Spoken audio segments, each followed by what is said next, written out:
Good evening. Our next story brings us to the Middle East, where tensions are escalating following intensified Israeli military operations in the occupied West Bank. Reports indicate that these raids have resulted in multiple casualties among Palestinians, raising alarms about human rights violations and humanitarian crises. Israeli forces have ramped up their operations in the West Bank, with reports confirming that 34 Palestinians have been killed since the start of 2025, including several children. This surge in violence comes amid ongoing humanitarian challenges faced by Palestinian communities. The Israeli government has justified these operations as necessary measures against terrorism.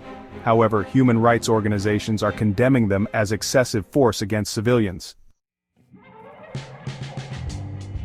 The impact of these military actions is profound. Humanitarian crisis, intensification. The ongoing violence has exacerbated an already dire humanitarian situation in both Gaza and the West Bank.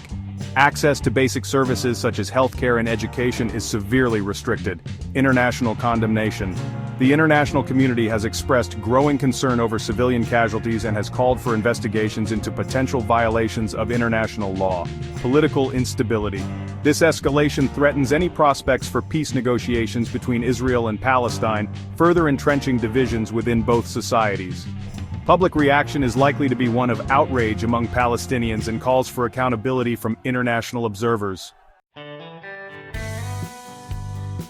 As we look ahead, several scenarios may unfold. Escalation of violence. Continued military operations could lead to further clashes between Israeli forces and Palestinian groups, potentially igniting broader regional tensions. International diplomatic efforts. Global powers may be compelled to intervene diplomatically as civilian casualties rise, possibly leading to renewed discussions around peace initiatives. Internal political pressure on Israel.